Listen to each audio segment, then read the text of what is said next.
Terima kasih kepada saudara pengacara majelis. Yang berhormat Datuk Seri Panglima Dr. Jifri Kitingan, Presiden Staf, Timbalan Pengerusi GRS, Timbalan Ketua Menteri 1, Menteri Pertanian, Perikanan, dan Industri Makanan.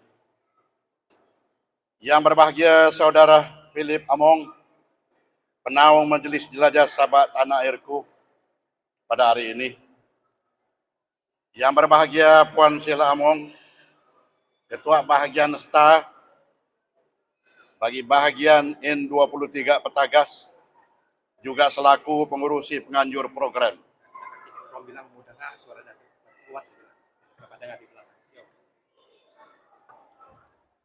Yang dihormati barisan pimpinan semua sayap parti, staf, BBS, OSNO, ECPP, LDP, Harapan, dan PJRS yang berada dalam Diwan Seri Pudatan pada ketika ini.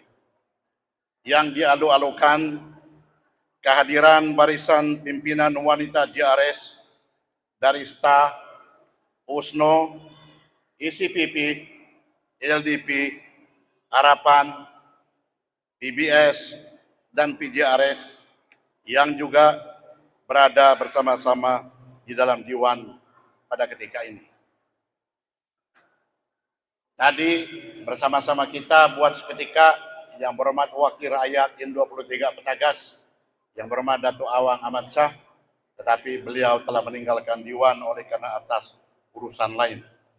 Yang berhormat Saudara Datuk Rubat Tauhid, Timbalan Presiden Staf, Rangkap Pembantu Menteri Pembangunan Infrastruktur. Yang berbahagia Datuk Kapitan Stephen Tio, Pemangku Timbalan Presiden Staf.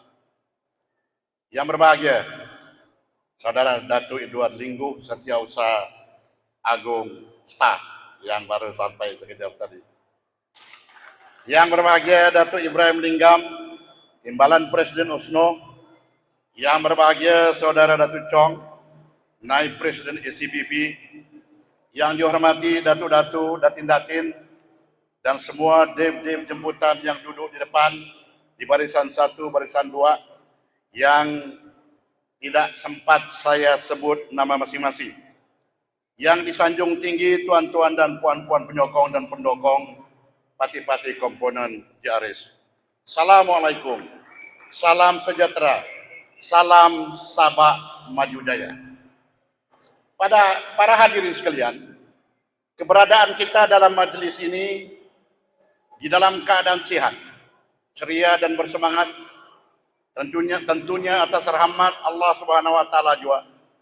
Dengan demikian, maka kita semua wajar bersyukur. Di samping kita berdoa semoga majelis pada hari ini yang disusun atur dengan begitu rapi tercapai objektifnya. Amin. Ini sebagai satu confession.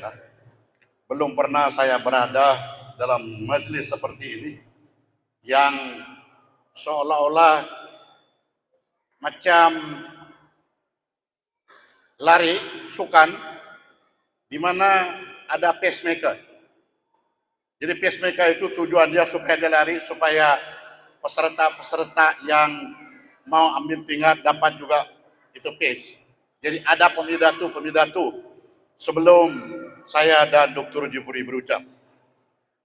Para hadirin sekalian, pada kesempatan dalam majelis yang amat bermakna ini, terlebih dahulu saya ingin merakamkan jutaan terima kasih kepada pengurusi penganjur majelis jelajah staf bahagian Pudatan, Saudara Philip Among dan istri yang bermurah hati untuk menjemput saya dan ahli-ahli USNO untuk hadir bersama. Jutaan terima kasih juga ingin saya tujukan kepada Presiden Staf yang berhormat Datuk Seri Panglima Dr. Jifri Kitingan yang telah merestui kehadiran saya dan OSNO dan sekaligus memberi ruang dan peluang untuk berkongsi pentas dengan beliau, melontarkan pendapat dan pandangan kepada orang ramai berkaitan dengan tema jelajah, yaitu Beyond Malaysian Agreement 63, dalam bahasa Malaysianya menjangkaui perjanjian Malaysia 1963 ala 7 Anak Merdeka.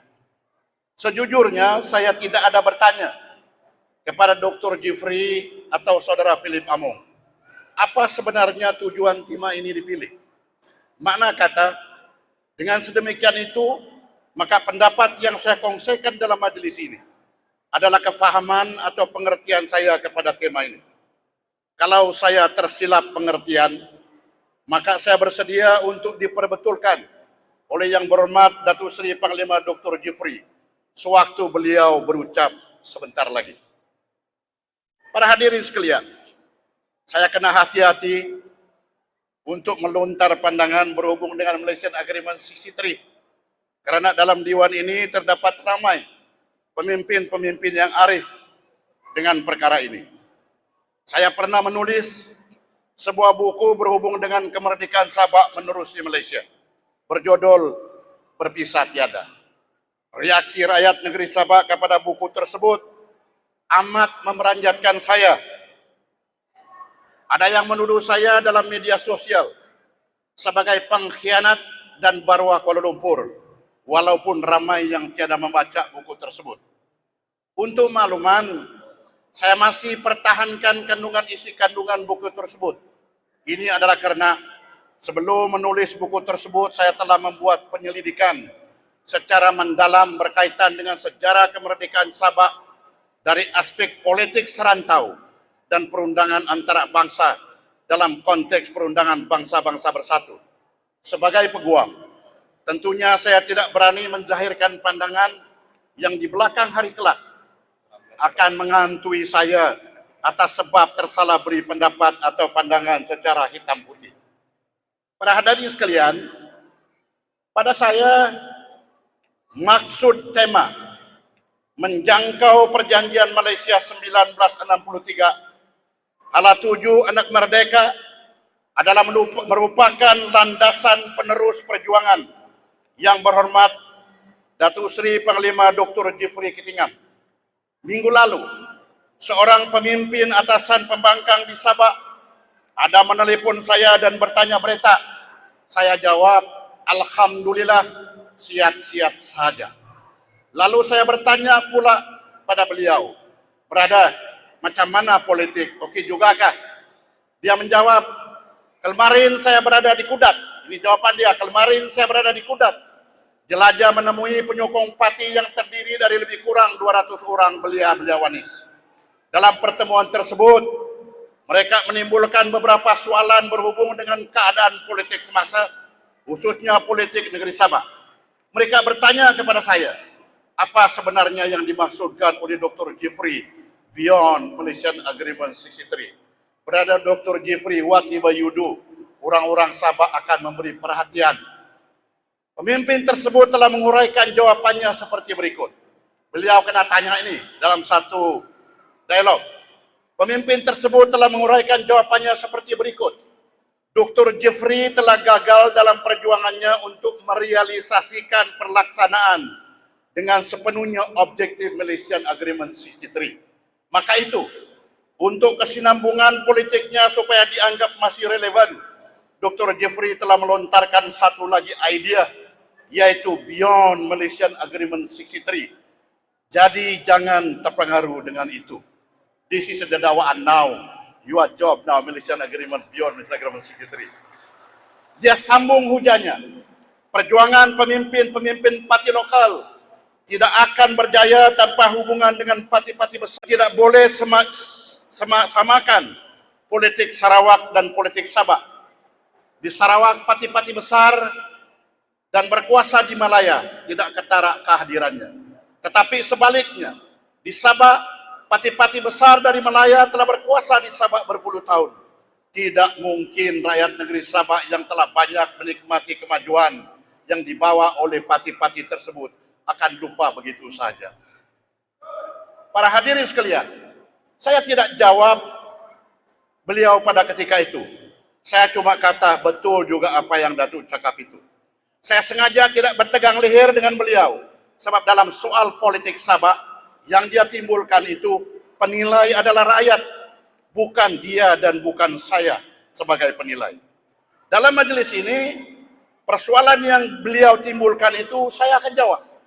Sebab para hadirin yang hadir adalah rakyat, pihak yang menilai politik Sabah pada PRN nanti.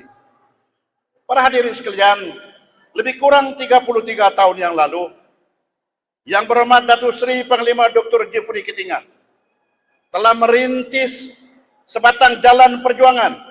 Perjuangan tersebut adalah bukan perjuangan pribadinya, tetapi sebaliknya, yaitu perjuangan rakyat Sabah sebagai kesinambungan kepada perjuangan bapak-bapak kemerdekaan Sabah yang telah berjaya memerdekakan Sabah dari belenggu kuasa penjajah menerusi pewujudan negara baru, yaitu Malaysia.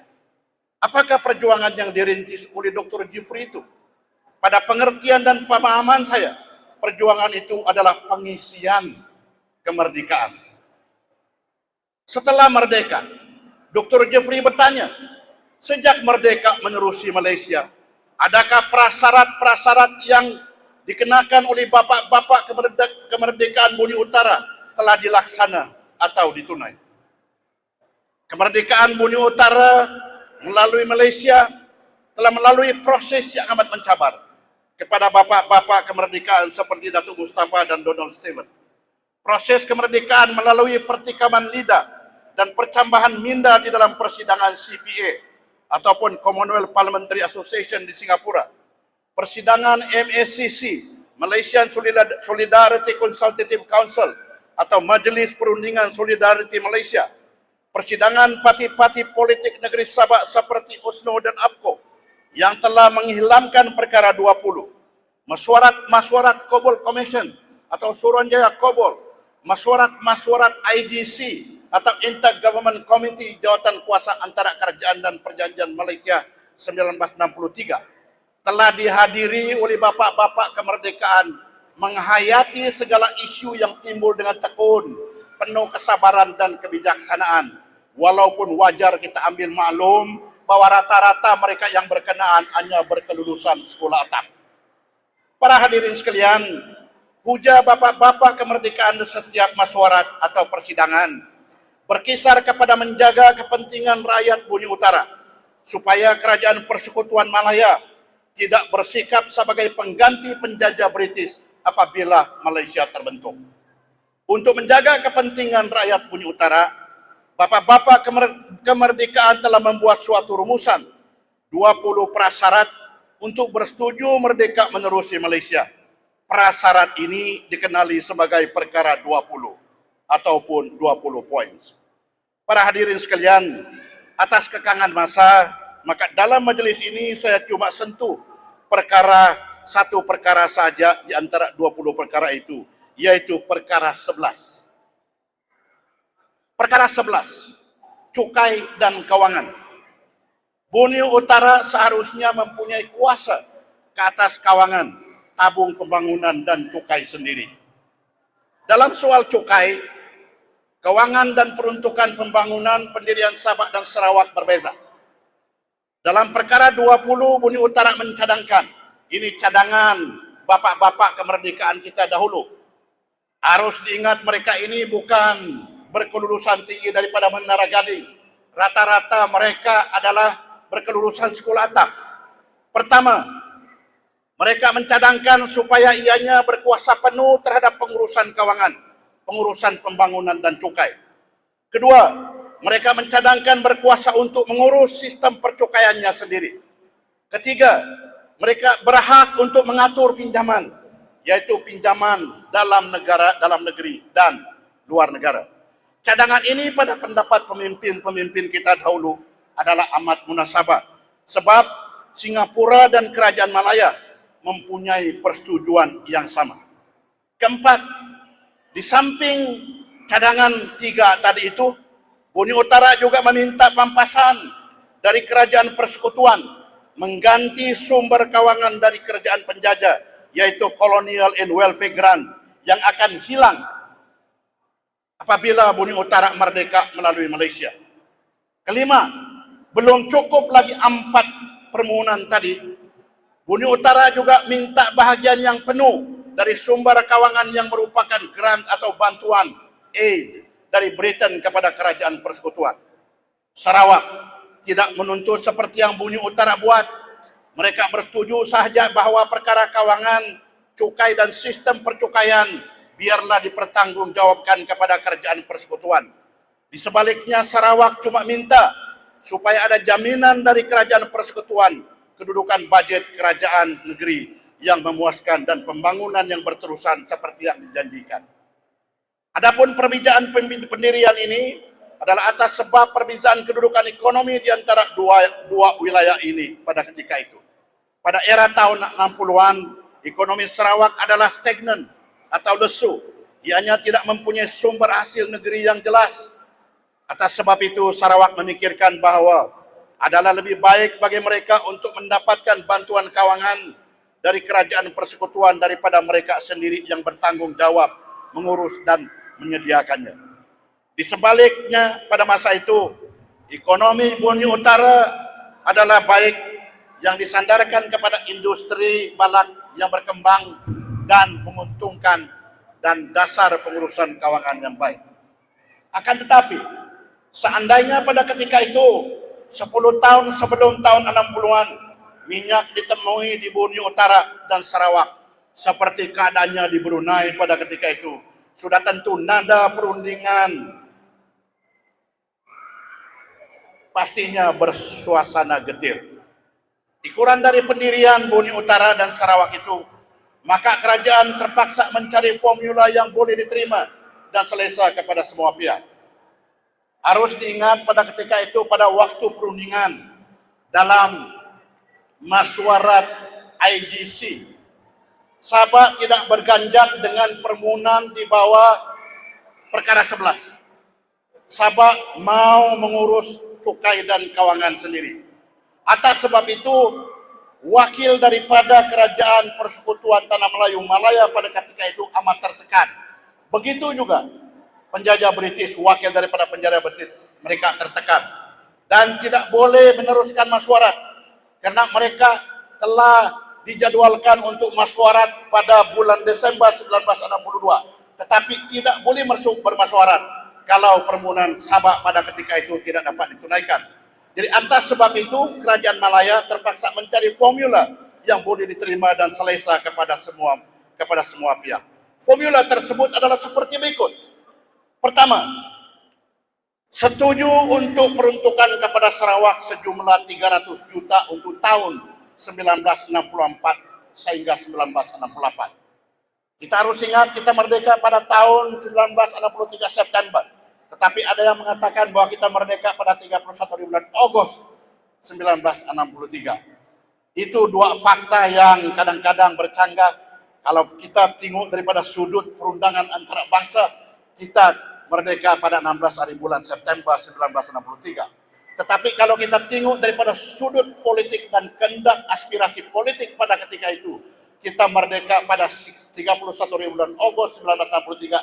Tetapi itu adalah bukan kemerdekaan mutlak yang diiktiraf oleh bangsa-bangsa bersatu. Itu yang dipanggil sebagai kemerdekaan UDI, Unilateral Declaration of Independence. Kedua, kerajaan Great British menyumbang 1,5 juta grant pembangunan setahun untuk 5 tahun untuk Sarawak dan Bumi Utara mulai hari merdeka. Di samping apa yang dijanjikan oleh kerajaan Malaya pada ketika itu, 300 juta untuk Sarawak dari tahun 1964 sehingga 1968. Belum cukup lagi itu. Maka pada ketika itu 1,5 juta grant pembangunan setahun untuk 5 tahun untuk Sarawak dan Bumi Utara mulai hari merdeka. Ketiga, Malaya setuju untuk memberi tanggung jawab tambahan item untuk pungutan cukai kepada Sarawak dan Bumi Utara. 4. Menyediakan escalating grant atau pemberian yang semakin meningkat kepada Sarawak yang secukupnya untuk menjamin kesinambungan perkembangan perkhidmatan kerajaan negeri. Ini yang mustahak. Kelima, memberi kepada Bumi Utara 40% daripada jumlah kenaikan pendapatan kerajaan persekutuan yang dikutip atau dipungut dari Bumi Utara yang sepatutnya dipegang oleh kerajaan persekutuan sekiranya Bumi Utara tidak berkeras sewaktu perundingan. Terpaksa Malaya concede to give 40%. Apa yang disebut tadi, apa yang telah dihujah oleh Perdana Menteri kemarin sewaktu meresmi tutup Tadau Keamatan, amat mengecewakan. Atas persetujuan oleh semua pihak kepada formula ini, maka masyarakat IGC yang tergendala pada ketika itu sebelum Sabah bersetuju telah dapat diteruskan ke bulan Desember 1962. Atas persetujuan semua pihak, maka telah dicatat dengan terperinci di dalam laporan IGC bahawa pertama, percukaian termasuk khasnya customs dan excise duty dan cukai kepada pendapatan dan keuntungan hendaklah di bawah bidang kuasa kerajaan persekutuan. Ini dipersetujui oleh MSCC, Malaysian Solidarity Consultative Council, atas sebab bahawa untuk kerajaan pusat kuat, maka peruntukan juga mesti lebih daripada kerajaan-kerajaan negeri. Kedua, tetapi wilayah Borneo hendaklah berkuasa untuk mengenakan state sale tax atau cukai jualan negeri. Kadar cukai di wilayah Borneo hendaklah diselaraskan dengan kadar di Semenanjung secara berperingkat. Pada ketika itu kadar cukai kita di Sabah dan Sarawak adalah lebih rendah daripada Semenanjung dan dipersetujui bahawa kadar itu akan dinaikkan secara berperingkat sehingga sama paras dengan cukai yang dikenakan di Malaya. Keempat, wilayah Borneo hendaklah mempunyai wakil di Malaysian Board of Income Tax. Itu sebab kenapa Sarawak minta supaya dikasih masuk dalam sebagai wakil dalam Malaysian Board of Income Tax.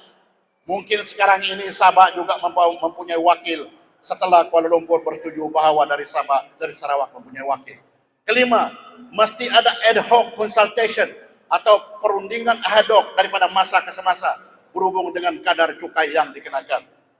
Keenam, sumber pendapatan yang dikuasai oleh Borneo Utara dan Sarawak termasuklah lebih dan di atas kuasa yang diberi kepada negeri-negeri sebagaimana yang termaktub dalam Perlembagaan Kerajaan Malaya, yaitu di bawah jadual 10 bab 3, yaitu kuasa-kuasa kewangan, pungut cukai dan sedemikiannya berbanding dengan Sabah dan Sarawak. Sabah dan Sarawak adalah lebih tinggi kuasanya berbanding dengan negeri-negeri di Malaya pada ketika itu.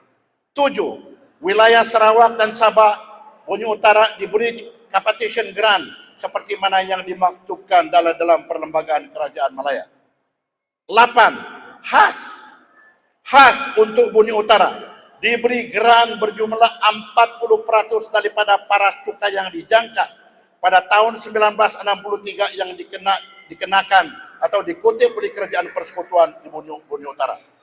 Makna kata, kalau ada kelebihan cukai yang dipungut daripada Sabah, kelebihan cukai tersebut 40% itu dimiliki oleh Sabah secara otomatik, dan saya ada bukti berhubung dengan perkara secara otomatik ini. Paras jumlah grant pemberian yang semakin meningkat atau berkembang, escalating grant, dan grant pengimbangan atau balancing grant itu perlu wajar disimak atau dikaji oleh independent assessor dalam 5 atau 10 tahun. Kecuali dipersetujui sebaliknya setelah mengambil kira keperluan perbelanjaan negeri-negeri dan disesuaikan dengan kedudukan kewangan kerajaan persekutuan. Nah, yang ini telah diperincikan dalam laporan IGC. Menurut laporan pihak penyelidik, ini ada satu buah file yang saya terbaca pada ketika saya bersama-sama Dr. Jeffrey buat research di London, I think about last year. Ada saya terserempak dengan sebuah file. Menurut laporan pihak penyelidik FCO, yaitu Foreign Commonwealth Development Office, tahun 1975. Ini laporan yang dibuat 12 tahun after independence, yang telah mengkaji pencapaian Sabah dan Sarawak sebagai negeri-negeri yang merdeka dalam Malaysia. Hampir semua yang dipersetujui itu telah tidak tertunai. Yang ini hasil penyelidikan Commonwealth Development Office pada tahun 1975. Sebagai contoh, di muka surat 15 peringgan 1 dinyatakan, saya akan baca dia punya ahli bahasa dalam bahasa Malaysia. telah dianggar bahwa pada peringkat awal Malaysia, perbelanjaan bersih persekutuan di Sabah dan Sarawak telah lebih berkurangan daripada yang dijangka, yaitu Malaysian ringgit 24 juta pada tahun 1964 dan 54 juta pada tahun 1965. And you must remember, pada ketika perundingan, waktu mesyuarat IGC tidak dapat diteruskan pada bulan Desember, dijanjikan oleh Kerajaan Malaya dikasih 300 juta kepada kepada Sarawak dan 200 juta kepada Sabah. Pada muka surat 15, peringgan 2 dinyatakan sebaliknya terdapat peningkatan yang tidak dijangka dalam hasil persekutuan yang diperoleh di Sabah dan Sarawak disebabkan oleh perkembangan pesat jumlah nilai ekspor minyak dan balak. Pada tahun 1968, semasa kemelisitan sederhana ekonomi di Malaysia Barat disebabkan oleh harga getah yang lebih rendah, sumbangan persekutuan kepada Sarawak telah dikurangkan dan percubaan, ini yang penting, percubaan telah dibuat untuk mendapatkan Mustafa bersetuju dengan pengurangan pembayaran otomatik. Bermakna 40% itu adalah pembayaran otomatik, bukan discretionary, bukan aspirasi. Saya ulang balik, percubaan telah dibuat untuk mendapatkan Mustafa bersetuju dengan pengurangan pembayaran otomatik kepada Sabah sebanyak 40% daripada peningkatan hasil persekutuan yang dipungut dari Sabah. Usaha ini tidak berjaya. Seperti biasa, Tun Mustafa sentiasa berkeras. Dalam soal royalti minyak 5%, beliau tidak menandatangani. Dalam soal 40% juga, beliau tidak bersetuju untuk diberi. Dan dicatat juga dalam peringgan 2 pada muka surat 15 laporan tersebut, dia katakan bahwa pengaturan kawangan di antara persekutuan dan dua negeri Borneo dirunding semula selepas September 1973. Itu dicatat. Tetapi sejak tahun 1974 kita di Sabah mengatakan bahwa langsung tidak ada perundingan yang dibuat.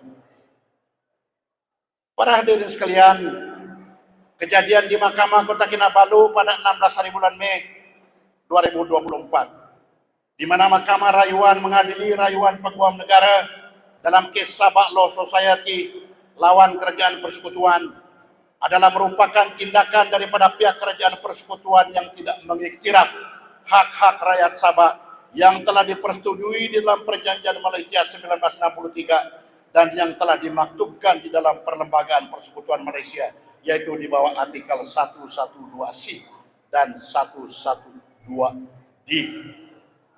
Pada saya, tindakan ICLS membawa Kerajaan Persekutuan ke pintu pengadilan adalah suatu tindakan yang amat wajar.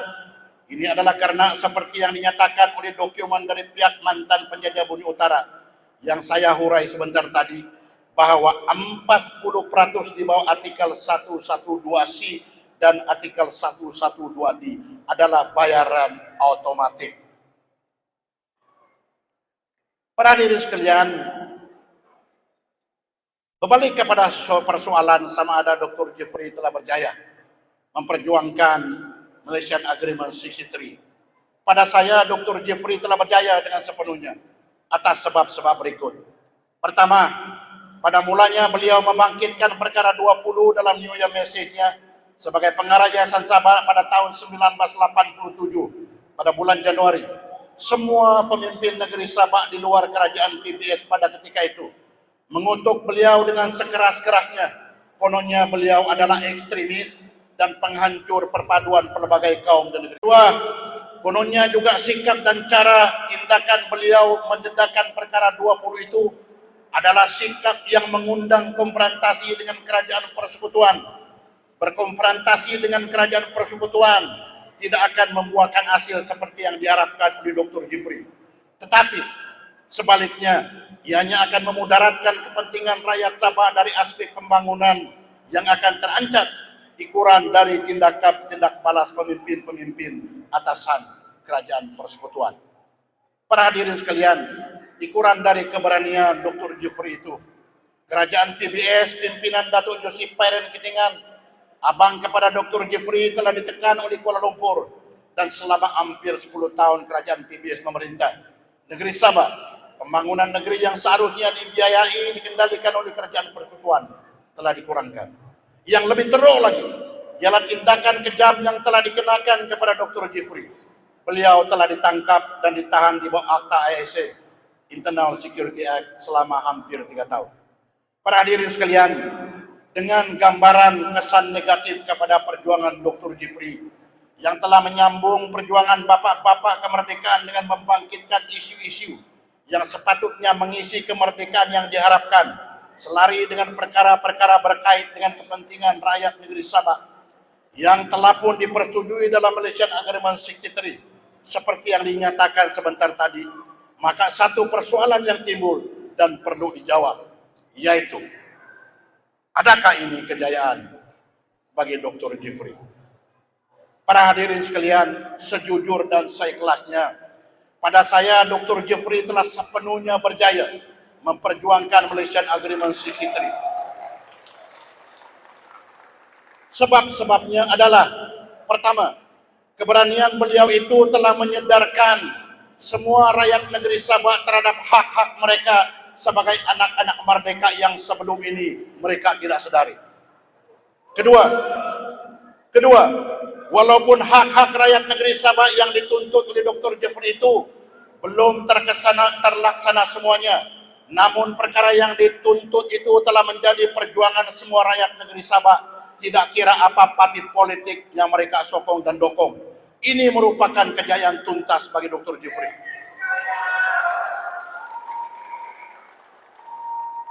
Ketiga, kalau pada tahun 1987, sewaktu beliau mula-mula membangkitkan isu 20 perkara, beliau dianggap sebagai orang gila. Kini kegilaan itu telah bertukar menjadi senjata tajam dan ampuh yang terbukti mengerunkan musuh dan melumpuhkan tangan-tangan gaib.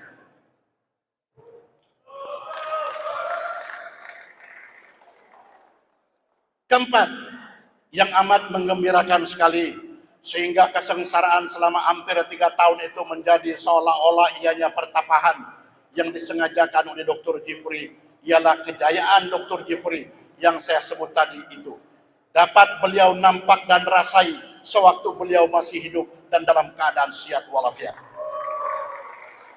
You have witnessed it all, Dr. Jeffrey. Hala 7, anak merdeka. Inilah yang menjadi tema kita pada hari ini.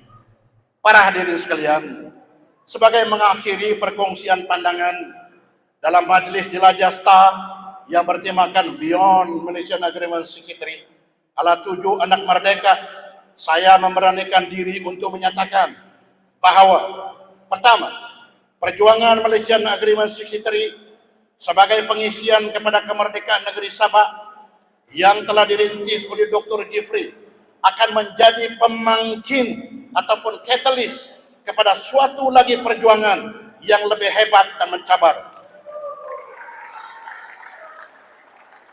yaitu adakah anak-anak merdeka yang syarat dengan pendidikan, kemahiran, kepakaran, pengalaman, kebijaksanaan dan rangkaian luas di luar dan dalam negeri akan meneruskan perjuangan, melangkah lagi ke hadapan, meninggalkan isu-isu Malaysian Agreement 63 di tempat ianya berada sekarang dan berjuang menuntut supaya anak-anak Sabah yang merdeka duduk sama rendah dan berdiri sama tinggi dengan jirannya di Sarawak dan Malaya. Anak-anak Sabah yang merdeka akan dalam arti kata yang sebenarnya mempunyai iltizam yang menjaga rumah kita dengan falsafah rumahku surgaku, alamanku tempat riada dan sumber kehidupanku, dapurku keseronokanku. Anak-anak Sabah yang merdeka akan bersikap, hakku adalah hakku, hakmu adalah hakmu, hormati aku seperti aku menghormatimu. Yang berhormat Datuk Seri Panglima Dr. Jeffrey, you lead the way and we will follow. Sekian, wabillahi taufik wal hidayah. Assalamualaikum warahmatullahi wabarakatuh. wabarakatuh.